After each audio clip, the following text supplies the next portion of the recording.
Welcome to this Positively Deviant production. This episode is part of a series exploring decision intelligence and laying out a pedagogy for upskilling the quality of our decisions. Today, we're covering the core skill of working with paradox, and we'll be talking about the places where we can locate contradictions and what we can learn from them. A quick disclaimer that these conversations are deliberately more abstract than audiences are used to and may not be easy to understand. We're not speaking as influencers or academics, but we're coming from the perspective of decision intelligence in the evolution of human intelligence. We are addressing what is missing in current culture, social blind spots, and particularly in the context of humans increasingly living in a machine world. Yeah, and we're inviting people to use some of their less developed analytical muscles to make different kinds of connections within these areas of ambiguity that we all experience. And this content is for leaders and founders and learners who are committed to engaging with more than the status quo. People who want to invite this kind of intelligence into their decision making, and then in doing so, take bigger and more intelligent risks. Human intelligence is different than machine intelligence. And this point in the Starkley pedagogy pinpoints a specific kind of human intelligence that is, I think, being lost.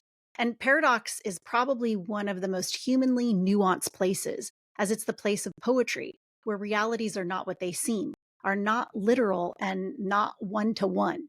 So, to quickly define paradox, a paradox is a situation, experience, or concept that appears contradictory or logically inconsistent, but with a closer look reveals a hidden truth. Common examples are: one must spend money to make money. The only rule is there are no rules.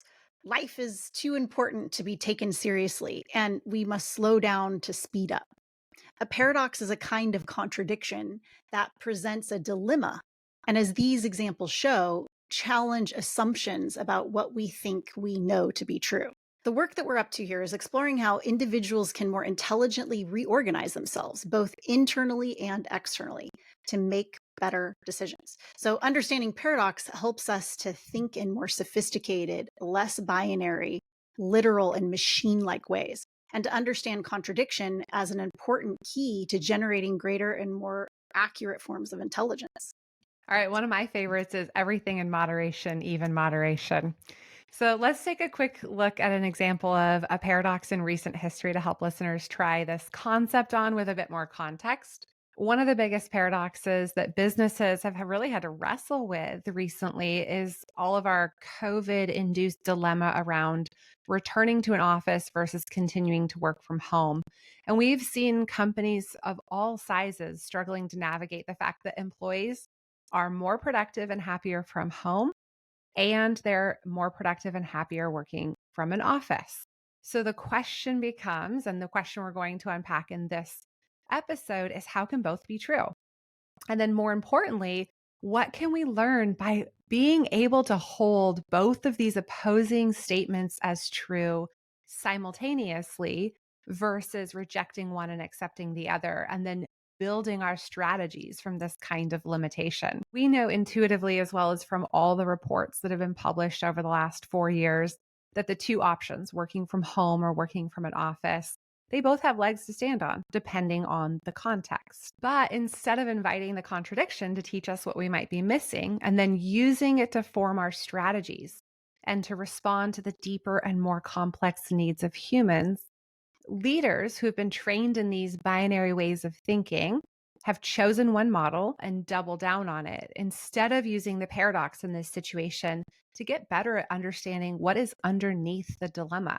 So, what we're offering is that this paradox can help us reveal the nuances in what people want from their work and want from their lives, and start to understand how commuting or access to resources or training or opportunities for promotions or the ability to do a load of laundry during the day while you're working from home or pick your kids up from school, even the importance of reducing our carbon emissions, how all of these things get weighted and prioritized differently by different individuals. And then you layer on their stage of life, right? And that even what's seen as good for one person right now might change in 5 years.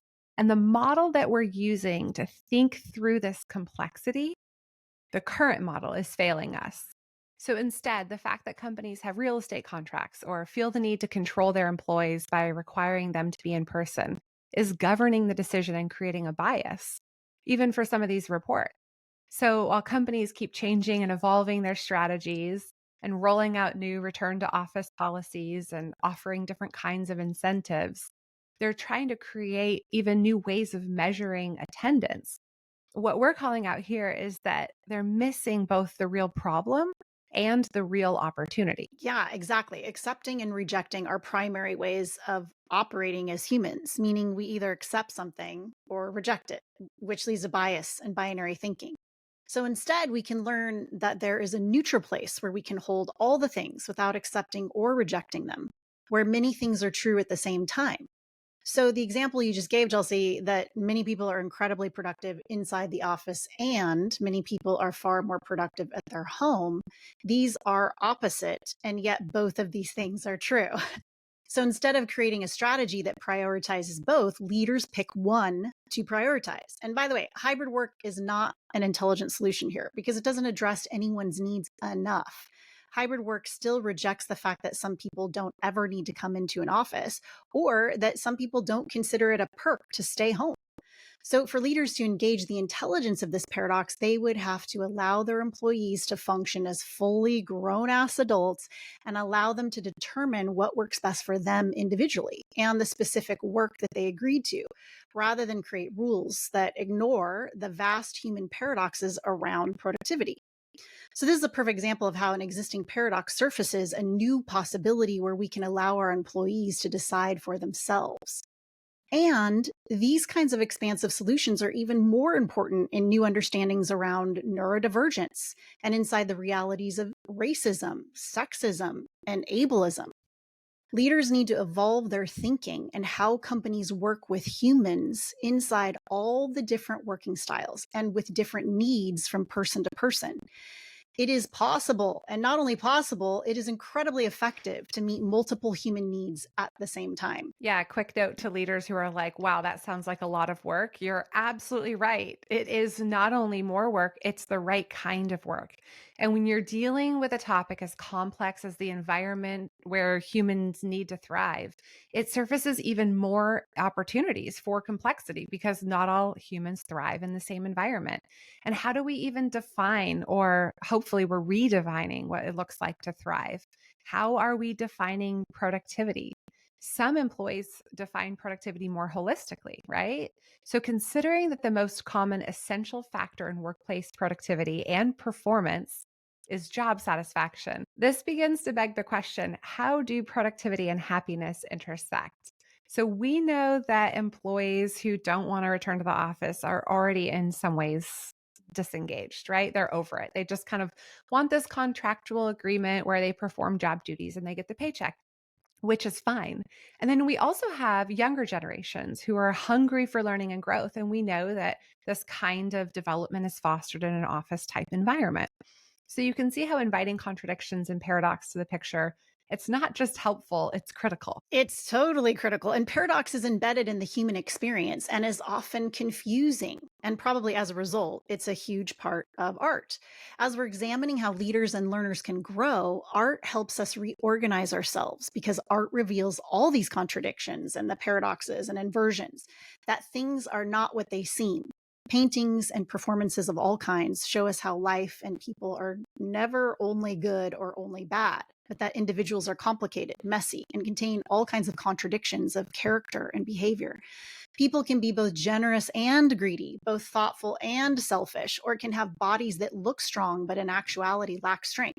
The list goes on for how humans are an ever changing mix of better thans and less thans simultaneously. When we recognize that things are not what they seem and rarely as simple as society makes them seem, this recognition invites us into more critical thinking and to have a sort of night vision, as I call it.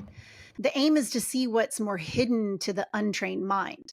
As I found paradoxes in myself and found paradoxes in art, I wanted to integrate these realities into my work.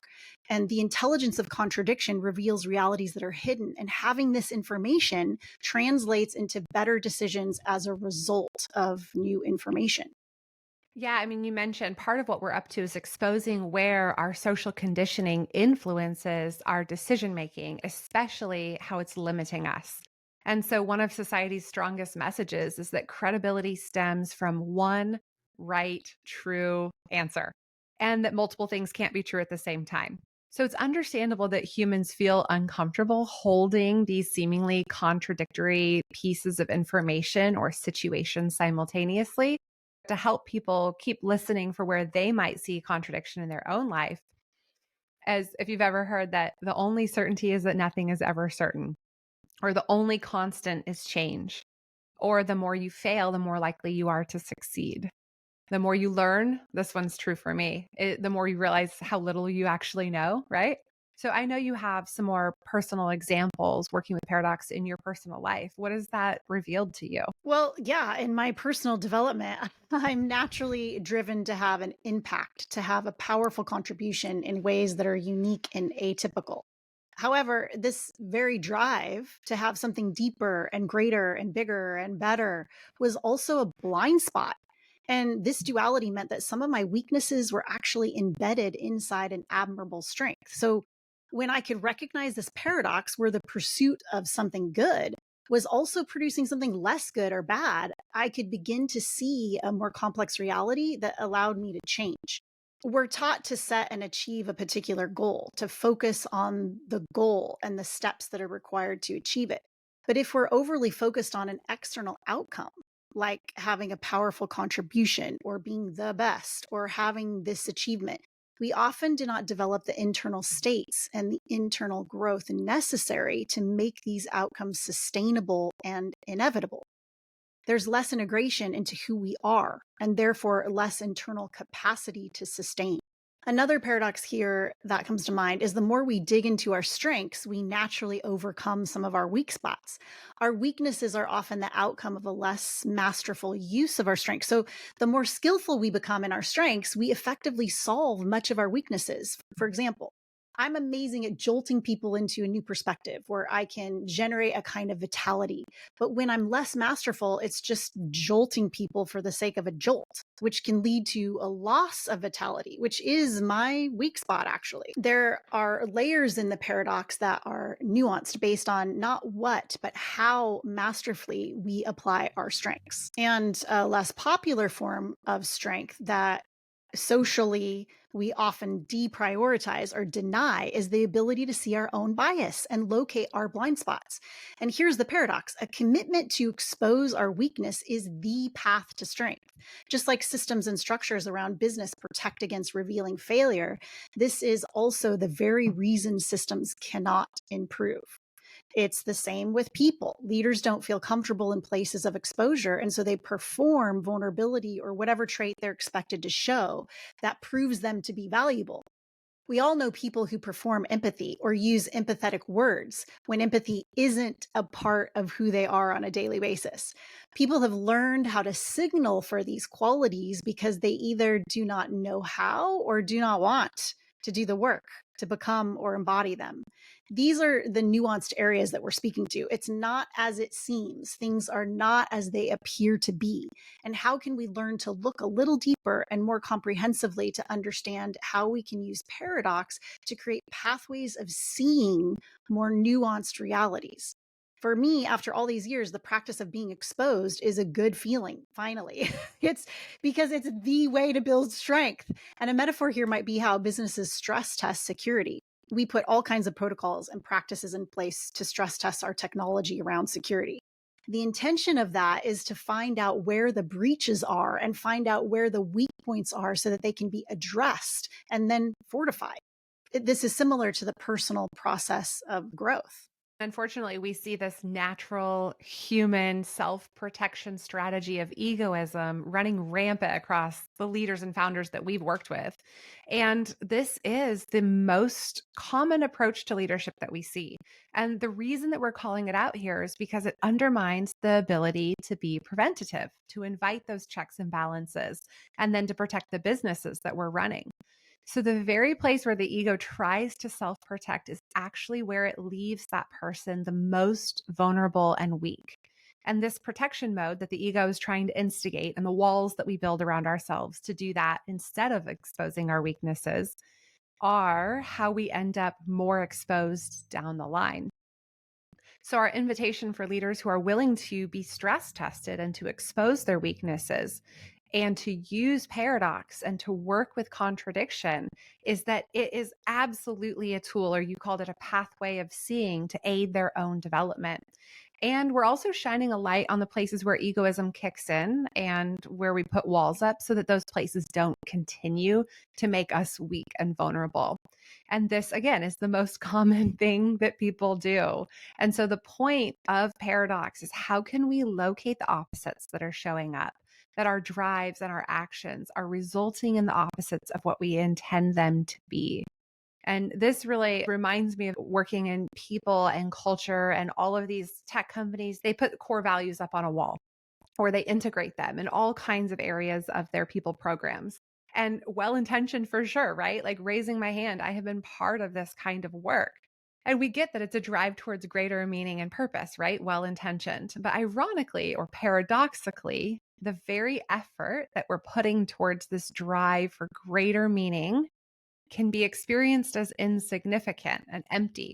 So we end up getting the very opposite of what we're setting out to do. Companies want to set out and say our core values absolutely drive us and they are significant to us, and end up sabotaging that very goal, making them insignificant. This is so common, exactly as you said, Chelsea. And there are two things true here that are happening at the same time, which is a desire that is causing us to do something essentially good. And at the same time, an unskilled act of doing something without being connected to the agenda behind it can become something totally different. As a matter of fact, as you said, it's the opposite. And in terms of branding, businesses have these ideas and values that they want to communicate to the world. And yet, when they declare it so, it often becomes something hypocritical. And the opposite occurs because they haven't built or demonstrated the actual qualities they are proclaiming. They've only declared beliefs in those qualities. And this is a really interesting place to investigate in ourselves, in our society, and in our systems of business. Where are we faking ourselves out because we think our intention equals reality? Just because we value money, believe in money, and say we have money doesn't mean we actually have money. Show us the receipts. And another example is trying to get pregnant. Many people have gone down this path where they're creating a very technical, logical plan, but this technical plan doesn't account for the emotional and psychological drives or needs that are affecting the outcome. So there's a paradox here.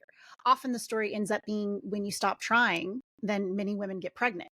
And I don't want to discount the women who are actively trying and do indeed achieve pregnancy, but there's this relationship here. Sometimes what we set out to do ends up resulting in the opposite. Yeah, another example that comes to mind, I think we could go all day on these, right? Because they're so prevalent in the work that we do, is I've seen growing and scaling companies who so desperately want to hold on to the culture that was, to preserve it, right? It was a beautiful thing, those early days.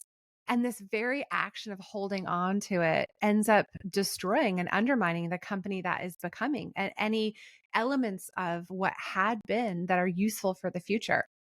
And we talk about becoming in another episode, but the point here is that everything you're doing towards a particular goal is actually causing that very goal to fail. Or, as you just shared, more so, the strategy towards achieving it is the very thing that causes it to fail. And the note here is that without the skills to deploy it. Another piece of this puzzle is the belief disconfirmation paradigm. Can you share with us a little bit about how that relates to this problem we're facing? Right. Yes. What binary thinking does is it reduces everything to two options. And the problem with that is that most of the time, multiple things are true at the same time. But people are inherently driven to hold only one thing at the same time. And so what happens when there are too many factors that people cannot easily compute, the drive to have a quick resolve and no contradiction takes over, and we engage this belief disconfirmation paradigm, which is how people resolve conflicting beliefs and conflicting emotions by rejecting one of them. They make this resolve less consciously. So they're only left with a singular belief and a singular emotion. It's really uncomfortable to hold a head full of contradictions where many things can be true at the same time, or when multiple emotions can be present at the same time. Most can't make sense of it. So they have to start reducing to make any sense. And so people reject everything but one because this brain conditioned logic wants to prove that two opposing forces can't be true, that there's no sense inside contradiction. And this is why paradox is so important. Paradox is where certain kinds of logic break and we're forced to consider in new ways. Yeah, I mean, talk about a paradox where logic breaks. We have final example I think for this episode is the example of flying, where gravity is absolutely true.